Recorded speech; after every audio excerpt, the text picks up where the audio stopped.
Yeah, we'll go ahead and dive in. Hello, everybody. I am Grant Cox. I'm the chairman of the GDC, director of sales at VEX, VEX World's MC, et cetera, et cetera. This session is on VEX U, or at least, kind of conversation around VEX U and how it pertains to Change Up and, this season. I don't actually have a long prepared presentation for this one like I did for the IQ and VRC sessions, mainly because the presentation would essentially consist of everything that was presented in the Change Up session and then like one slide for VEX U.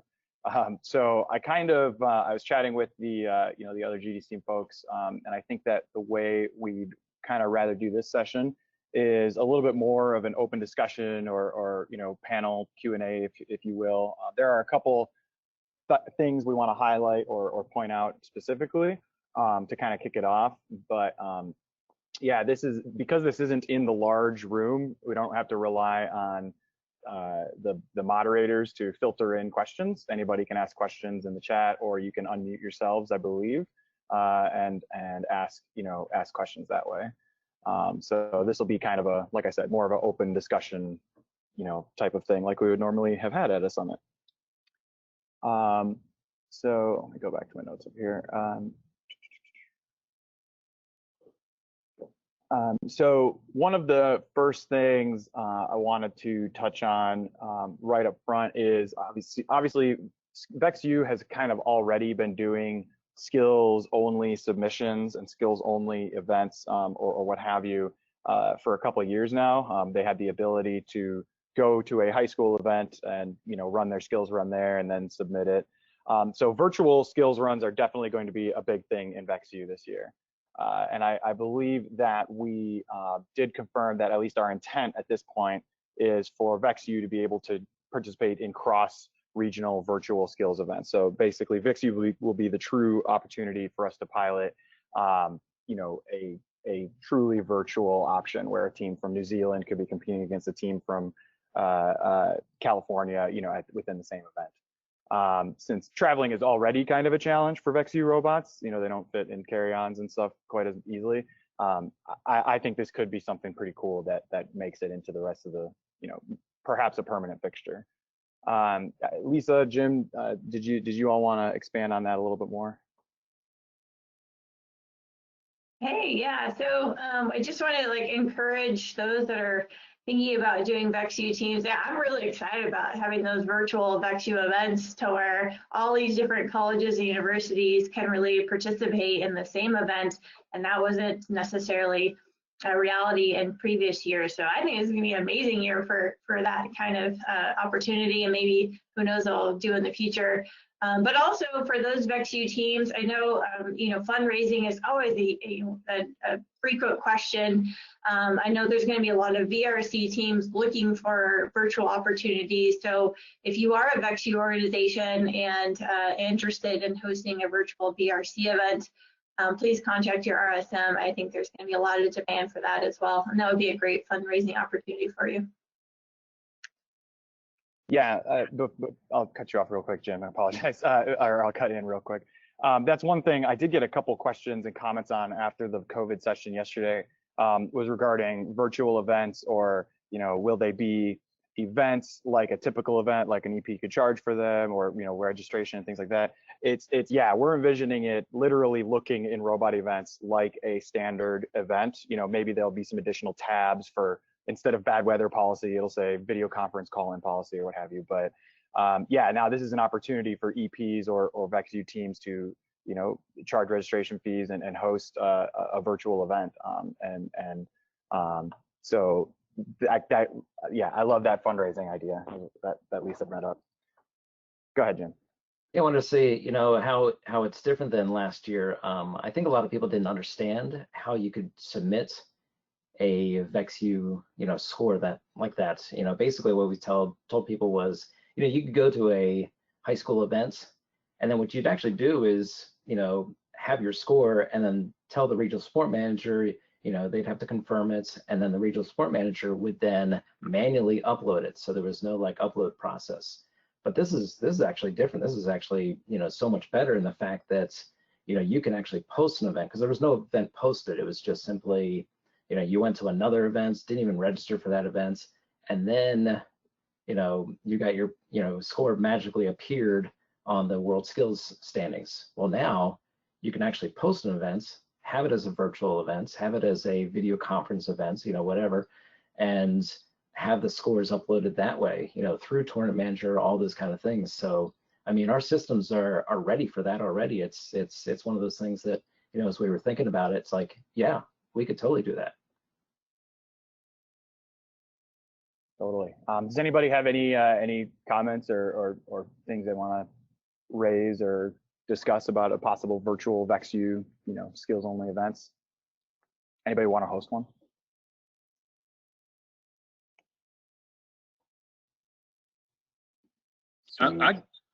Sorry. No, you're good. Go ahead. I don't know how to do a chat, so I'm sorry if it's talking to everyone, but Oh no, so that's one of the benefits of the kind of breakout rooms is you have the opportunity to unmute yourself and you can just speak out loud. So go ahead, go for it. now the only issue I have with VEX, I would host one. I have no problem hosting one. So I'm gonna try to do that next year. But my question is, when I signed up for a team this year, the first time I ever done that, and we're predominantly a high school team, 2158. And so there's no way, there were no way I had to create a brand new account for a university team. Is there any way to keep that all under the 2158 or do you have to have two different ones? The high school version and university version. Yeah, so Lisa, yeah, I see you unmuted yourself. I want to go ahead and answer that. I can help. I didn't know if it helped because it's more of like a robot events kind of thing. So, and Jim, feel free to chime in here too. So when you create a VEX U team, it is a separate program. So the team numbers aren't necessarily connected or linked to each other. So you can put whatever, and when you create a new team in the VEX U program, you can enter like a team number, and if it's not taken, you can use that. Typically for VEX U teams, we suggest a different type of numbering program, the more it represents the university. But I think that it is an option, but they are two separate programs since VEX U teams are only consisting of university students versus high school students, if that makes sense. Yeah, it's one of those things that as an event partner, you would have control over how many teams that you can handle, if you're doing like a video conferencing or video submission or whatever. So you could, say, well, wow, I really only want, 12 teams in this, or I only want 5 teams in this, how much can you handle with your schedule? And that's where registering as that event. If you think about, World Championship, when you look at those event posters, it's not just a single event that says World Championship. There are 5 events that say World Championship because you have World Championship for elementary IQ, then a whole separate event for World Championship for middle school IQ, obviously for VRC, high school, middle school, and then VEX U. So that's why you have all these different events. So as an event partner, if you're like, well, I would like to invite both middle school teams and high school teams and VEX U teams, then, obviously talk with your regional sport manager about, what are the best options. But I mean, you're going to be more saying, hey, what do you think about this? This is my idea, and maybe they can help you, with, well, someone else is doing it this way. You might consider that, give you some ideas. But if you know what you're doing, and you're like, hey, I want to have a VRC event and I want to have a VEX U event, you would just create 2 events and then select, which program it's in. So it shows up in the right place on robot events for teams to find.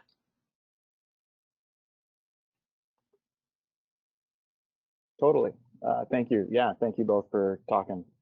And I was clicking around at GoToMeeting. I was checking some of the options. So if I just sent somebody a webcam request, I sincerely apologize. I didn't intend to do that.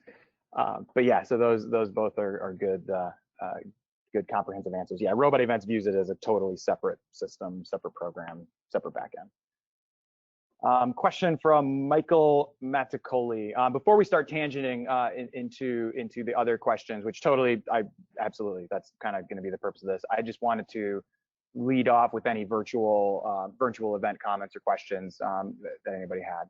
So just want to open that floor real quick. Cool. So Michael asks, or Mikael, I apologize for not pronouncing that correctly. Will there be different criteria for allocating qualification spots this year / different numbers of spots, given that several teams may not be competing? How will regional slots work with more cross-region online events? Jim, would you like to take that? Yes, I would like to take that. So we still have event regions, and one of the things that I don't know if many people know about VEX U is it's the United States is a single event region, so it's not broken into the different states. Canada is all one event region. It's not into the different provinces. So the event regions are a lot bigger. But so what we're saying is, yes, you can totally have an event that's cross-regional, but then when we invite to Worlds, we're still going to want a specific number of Canadian teams and US teams and teams from Mexico and Germany and all that kind of stuff. And the real reason for that is so that, if everybody's competing on one level, well, you might get, all teams from one region all get in, they have the top scores, and then you don't have a balance of teams, from everywhere. So we want that geography balance as well. And that's what the qualification criteria does for us. But your scores all post, and so when we end up qualifying teams, if we go to the skills scores to invite those last few spots left in, it really doesn't matter where you competed with a skills score, we'll still be able to use it. Yeah, did that help to answer the question there, Michael?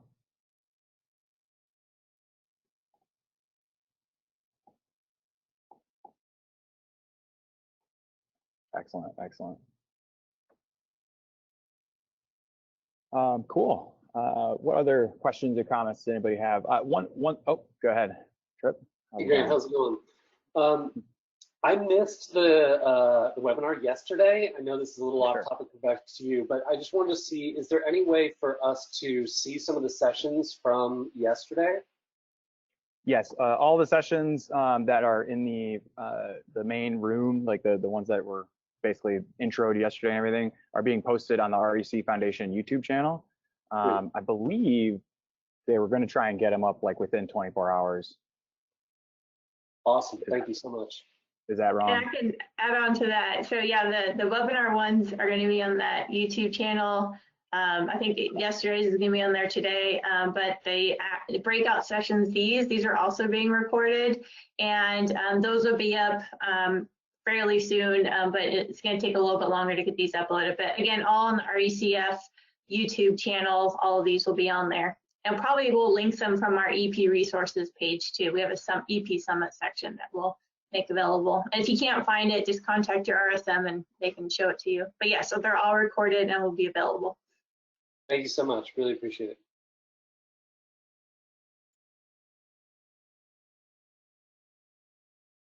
Cool. Who's up next? Catherine. Yes, I'm EP down here in Louisiana, and we have a pretty active set of middle schools that are having tournaments. In fact, a lot of my students go to help, referee at those tournaments. However, there's not a lot of VEX U events. And my concern is if I try to get in an event that has both the middle school and high school and VEX U, I'll be competing with their events. So is it all right to have just a VEX U event and not have, the fields up for the middle schools, or is that not done? No, that's absolutely done. It's more commonly mixed with other events because just the VEX U team, coverage is not quite as broad, and so a lot of times it kind of sometimes needs to happen that way. But I don't think there's any reason why you can't have a VEX U only event for sure. So are you suggesting that you probably wouldn't make your expenses back if you just had a VEX U event, or? That's a more in the weeds question that I would love Lisa to help me answer. Yeah, that's a great question. Yes, there are VEX U only events in the past because they were in person. They took a bit of coordinating because the VEX U teams are typically more spread out, and so it's sometimes harder to find the number of VEX U teams are willing to travel. But for those areas where there are a concentration of VEX U teams, there are definitely VEX U only events. You can actually go into robotevents.com and search for last year's events, and you can filter it just for VEX U to kind of see it through where the distribution of those events were located. And again, you'll notice it's where there's a cluster of those VEX U teams.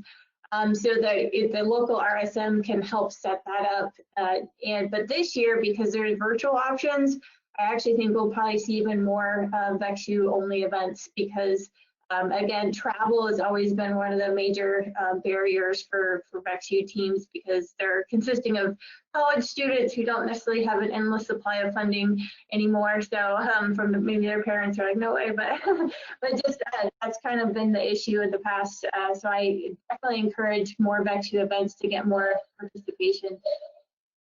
Yeah, and Bill posted a really good comment in the chat as well, where a lot of one thing that I've seen many events do, and I think we actually officially encourage it or recommend it, is for a good way to get volunteers for your tournament is those VEX U teams, allow them to run skills at a middle school event or a high school event for free if they volunteer for the event. That basically like consists of their registration fee. So I know from your question you were a little concerned about making back your expenses, but you know, time is also money, you know, and getting that volunteer help can always be a big win.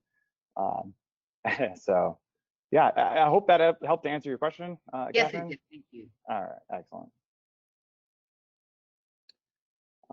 Jonathan asks, I know that excellence winners from Worlds 2019 get a spot for Worlds 2021. Will more teams be invited from teams that got an award at Worlds 2019? I am going to shirk that question away. That's probably a good question for the general Q&A, one of the general Q&As that have Tarek and others on it. Jim, unless Actually, you want to tackle that. I am heavily involved in that. So he said the Excellence Award winners, and he said the other ones. The other ones are the tournament champions and the skills champions. So that's the VEX U, whoever won tournament champion at the VEX U division, and also the skills champion at the VEX U division will get invited. Okay. Do you want to take the next one as well? It's asking about world spots as well. I don't know if you can see the chat. So the question is, for virtual skills only events, will event-specific worlds qualification spots be allocated in the same manner as they have been for in-person events? I feel like we don't totally know the answer to that question yet. Well, if virtual skills only events post to the world skills standings, those are official scores. And so if your virtual skills event doesn't get approved, and you kind of go rogue and do something that's not approved, then no, it wouldn't get posted. But if it's an approved event, so we're working with your regional sport manager. If your event gets approved and it posts to the world skills, then it will count. Hey Jim, Yeah. I think maybe what they're talking about is some VEX U events in the past had world qualifying awards. I'll just say like a excellence award or something, or the tournament champions. So I agree with Grant. I'm not sure we can answer this for skills only events. I'm not sure if we're allocating certain world championship spots for skills only events, like a robot skills winner, for example, qualifying to worlds from that event. But that's I like that suggestion. We'll definitely take note of that. But yeah, I'm not sure we can answer that today. But great idea. Oh, I'm sorry, I misunderstood the question. Yeah, we won't know that yet. Let me answer that like super high level to give, because I want you guys to. I also got some feedback from my first session that we were being kind of evasive on some of the questions. So let me give an example of why we have to be evasive on that particular question. Let's say that at the Kentucky Exposition Center, we knew exactly how much square feet of floor space that we had available to us for pits, and divisions, which drove the number of teams that we could have and things like that. Let's say due to social distancing guidelines, the pits have to be 30 feet by 30 feet instead of 10 foot by 10 foot. That would change the number of teams that can attend, which then filters all the way down towards qualification spots. I'm not saying that is specifically what's happening, but it's I think there are just too many variables right now to answer very niche qualification spot questions like that. And in general, the qualification criteria, I believe, isn't finalized until the first of the year anyways, right, Jim? So, yeah. Correct. So apologies that we can't answer that right now, but we're just, it's too early. Yeah, and the question about how many teams do you want at an event or have to be at an event for it to be official, that will be regional specific. So, you know, it's totally going to depend, you know, and if you're doing a virtual event, you know, we'll have to work with a regional sport manager about that region and what's allowed and what's not allowed, but won't be a hard and fast rule, that's for sure. Yeah, VEX U tends to be a little bit more flexible in that regard, just because of the team coverage. Have there been any discussion on judged awards for virtual events, i.e. doing virtual interviews parallel to a skills-only event and giving out design or other judged awards? Short answer, yes. Attend Steve's COVID events session this afternoon. I think it's at 3 p.m. Central, and they'll be talking more about that.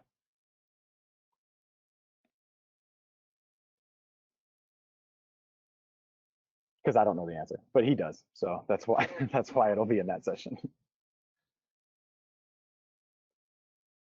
These are good questions. Let's keep them coming. I'm liking this conversation.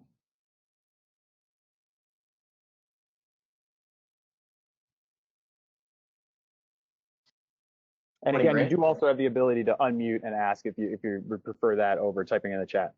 Hey, Nathan.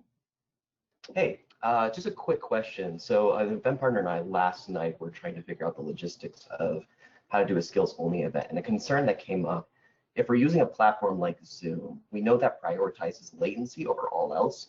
So one of the concerns we were having is that there may be particular video conferencing platforms where, say in the middle of the run, there's some sort of questionable action, but especially if you're having an international call like New Zealand and like Arizona, for example, the resolution of the video might be fairly low and making it hard to distinguish what the team is doing exactly.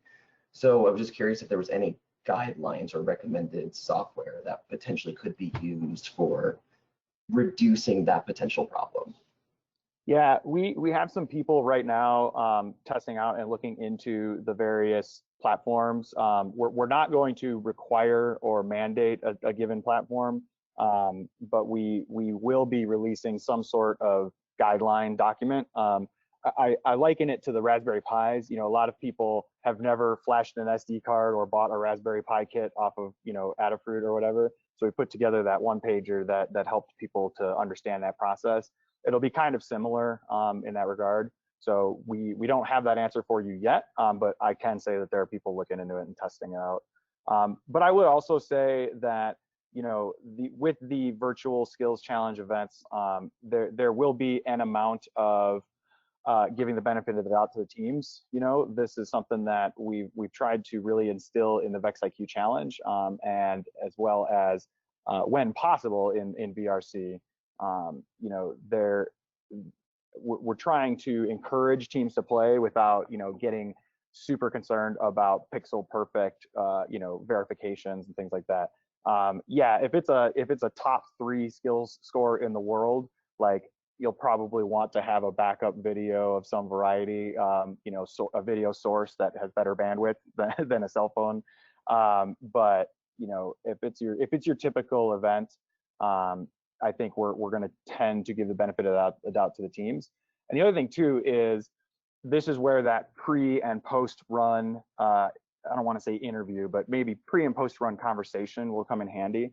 I know that for the most part, teams will be honest if you call them out on something straight up. I remember when I was head refereeing the Washington State Championship, there was a team there who was clearly out of size if they, you know, extended in a certain spot. And I went up to them after the match and I said, "Hey, do you know you're out of size when you extend at that spot?" And they said, "Oh yeah, I guess so." And it's like, all right. So if you do have a questionable action and that just happens to be when the video cuts out, I think the best thing that the head ref or the EP can do is ask, you know, ask the team like, "Hey, you know, back at 30 seconds, you know, it looked like you possessed a couple extra balls." The team's probably going to say, no, of course not. And that's really the best that we're going to be able to do, at least for this first couple go arounds. Makes sense. Thank you. Yeah, it's probably not the most, pixel perfect answer that you were hoping for, but with No, this whole no, I process, understand. we know we're kind of trying out some new things, and Yeah, this whole situation is flexible, and there's really no end-all be-all solution that will solve all your problems. So I was just curious what your the thoughts year were of on that. flexibility. Yeah. Are we able to hold a combined physical and virtual event? Asking for New Zealand. That's a good question, actually. We haven't really even discussed that. I'll be honest. That's a great question. It seems like that would be feasible, but we would have to make sure that the rules are worked out for it. Can they explain a little bit more about what they think that looks like? Because that's kind of a great interesting.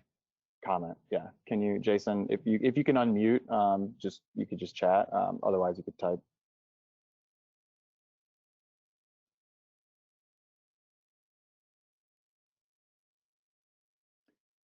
Yeah. Looks like he's typing something up. Yeah, my biggest question on that was, I'm thinking if it's a skills only event, I think there's probably some creative ways to do that because, if they're all kind of doing the same task, the head-to-head one, that would be the. Yeah, I guess I assume puzzler. you were referring to a virtual, a physical and virtual skills only event. I made that assumption. Need to make sure that that is a correct assumption. Yeah, that's right, Grant. Hey, Jason. Yeah. So yeah, just a skills only event, virtual and physical, because we're likely to have physical events in New Zealand, and we won't have a large number of teams. Yeah. So are you thinking? So are you thinking a physical event that then also has a a separate table with a live streamed in monitor, or what have you? Or what are you picturing? Yeah. So if essentially invite teams from other places to be involved in a more realistic event with lots of teams hanging out. Excellent. Yeah, that's something we'll consider for sure. Like I said, I'll be 100% honest. We hadn't even really discussed that possibility, so we'll take a look at it. Cool.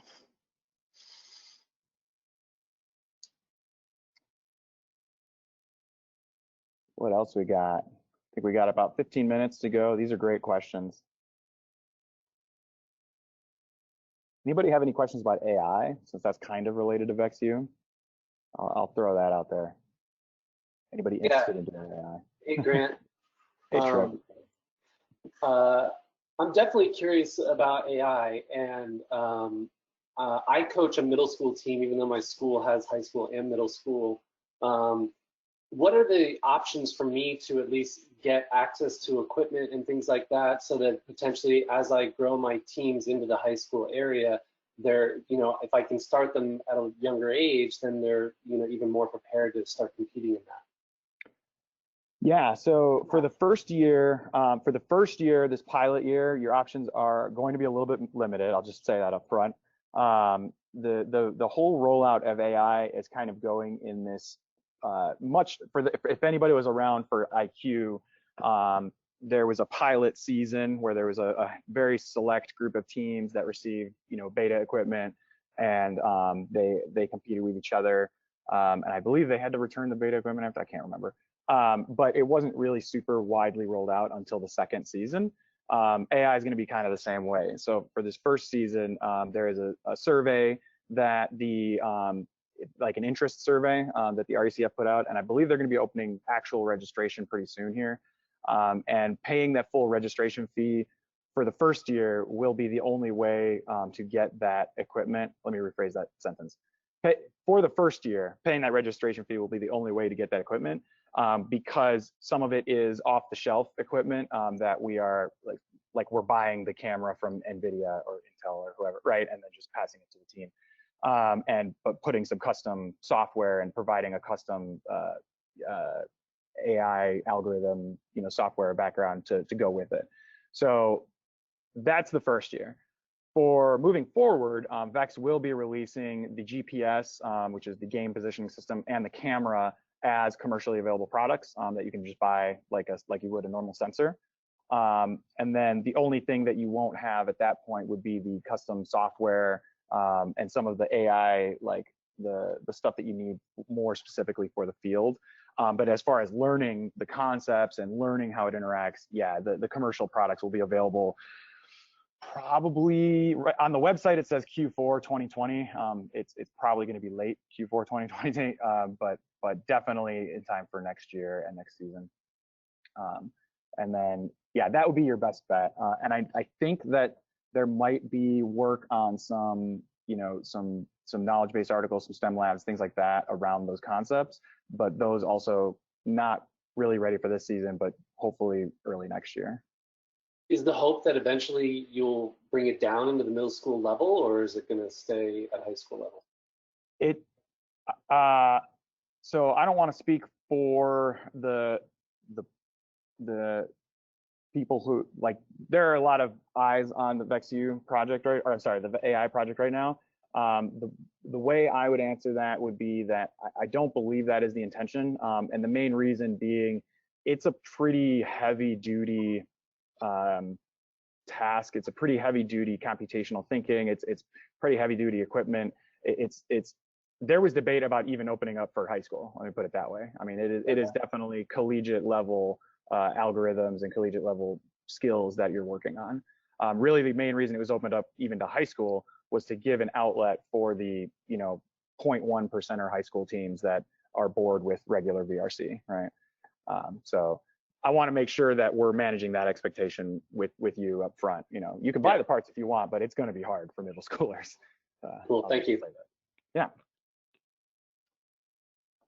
Is a student enrolled in a certificate program at a community college considered matriculated in a post-secondary school for student eligibility? Please ask that question on the Q&A. I will just say that. If you didn't hear my speech yesterday, there's certain questions that if it's asking a rules nuanced question like that, I prefer not to answer it in a private setting like this, but we would be happy to answer that in a public Q&A. Will VAIC and Worlds be at the same time? Are we able to use the same robots for VAIC and VEX U? This becomes really important when there's only funding for so many robots. Yeah, Jim, do you want to answer this? Because I know you've talked about this. Yeah, actually, we can't answer that question yet. We don't know. It's basically what Grant said about the distancing. We have the convention center for so many days, and how we're going to get everybody in there. That might, I mean, those decisions are going to be made really soon. Like I'm talking August soon, but it's not July soon. Yeah. It'll be made before the registration opens for Worlds, and they're planning on opening registration in August. So we'll know soon. Yeah. And then regarding the same robots for AI and VEX U? Yes, unless those two things are going on at the same time, which I think we'll try not to make that happen. But but yes, the robots. You do have to do a little bit different, because the rules are a little bit different. You can't have, two processors and batteries and things. Yeah, like exactly. So you might have to take some stuff off of your AI robot, but theoretically, yes, use the same robot. Would the GDC think about removing or amending Rule VRR7 to allow the VEX leak communications to be integrated into VEX U? Yes, thinking about it, considering it. It's everything is on the table. The VEX link communications are still, again, it's still in that pilot phase for AI. I think that if any legality was made, I believe the coming soon page specifically says, legality TBD for the next season. It is extremely unlikely, borderline, I would be willing to say confirmed, that no AI functionality will be VEX U or VRC legal this season.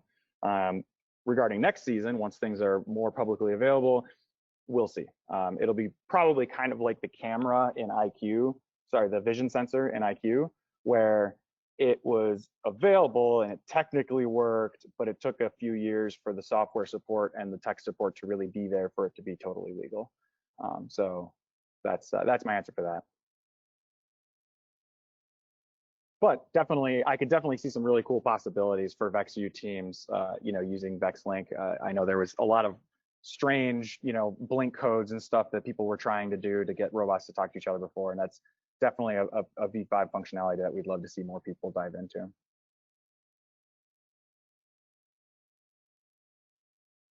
All right, we got about 10 minutes to go.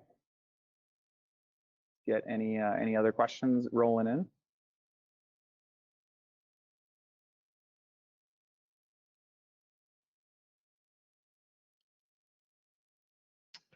Not sure how much you'll be able to speak to this, but I was curious if there's any plans in the future to expand the manufacturing rules, just so that way it kind of removes that gray area of what is this extruding, are we allowed to buy this, and just opening it up to the world and saying, you know what, do whatever you want as long as you're using the V5 electronic system.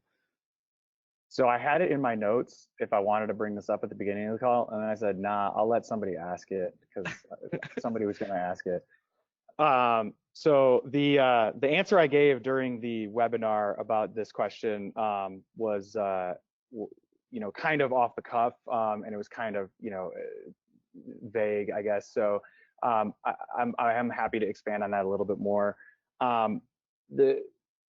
The material usage rule is not super clearly defined right now.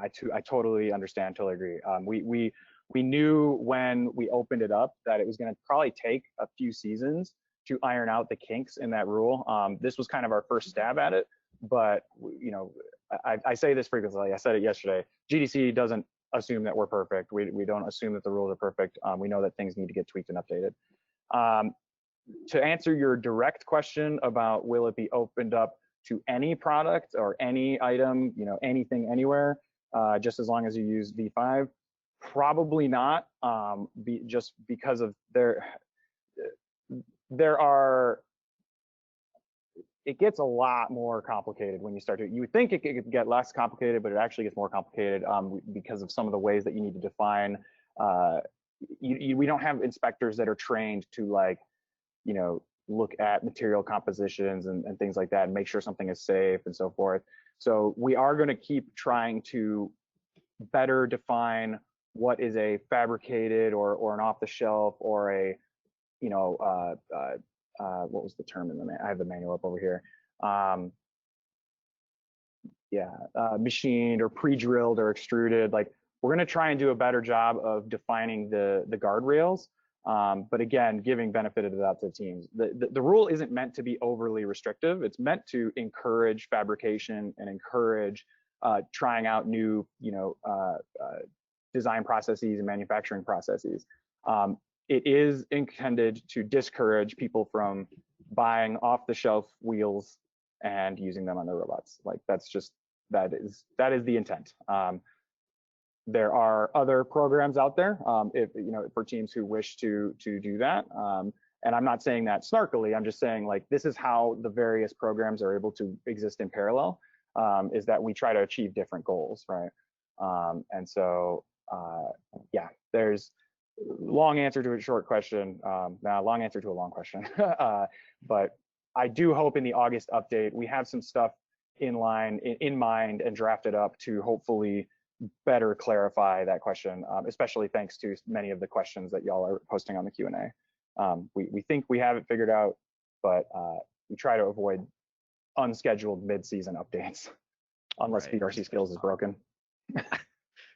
I highly doubt that at this point, but we'll see. Yeah, right. You never know. There's amazing teams out there. Yeah, no, it really comes down to I get, so this is, I will tangent a little bit. I get why people are looking for more clearly defined explanations and more clearly defined guardrails. I get it. You want to make sure that you understand that what you're building is not illegal, right? I totally get it. As long as you are fabricating components yourself, you can explain in a design notebook or in a judged interview, the processes that you learned and, show your CAD and stuff like that. Again, we're not going to require you to submit CAD, but you get the idea. Generally, it's going to be fine. We just really are trying to prevent, like I said, people buying brackets or wheels or pre-made robots, and using those. That's just not the intent of the program. And there was another point I was going to make about that. It just escaped me. Shoot. Yeah, no, so that's the intent. And hopefully, oh, that's what I was gonna say. Sorry. But the reason we don't say that specifically is because if you've ever looked at a first rule book, they have an entire section regarding what is considered a vendor, an off-the-shelf component. Very familiar with that. Exactly. And like, that's again why I say like, we're trying to exist in parallel, but we're also trying not to have a 200-page long game manual that explains all that stuff.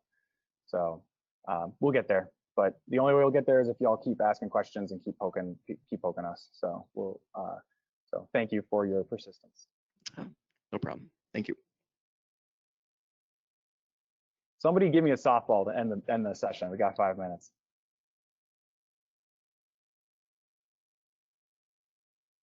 Could it eventually be possible to use hydraulics in addition to pneumatics, as this would likely be representative of commercial robotics? Probably not. That's a good question. That question does get asked every now and then. There are two main reasons why VEX does not this is getting more into my VEX sales hat rather than my GDC hat. But the two main reasons are cost. A hydraulic system, because of needing to have certain regulatory approvals and things like that, it would tend to cost even more than the pneumatics already do. That's one of the reasons why pneumatics were chosen over hydraulics in the first place. Second reason is I don't want to say safety in regards to like safety theater. There are, you can go on Amazon and get a plastic tube robotic arm that is completely safe, that's hydraulic. But it's more in regards to like damaging components, damaging fields. You don't want fluids, we try to avoid fluids whenever possible around VEX equipment. So that's where, for VEX U, where people are allowed to spend a little bit more money and they might not care about the cost thing, we still are nervous about anything having to do with fluids around robotics. So that is not on the roadmap at this time. I'll just say that. We're always considering things, but it's not on the roadmap at this time.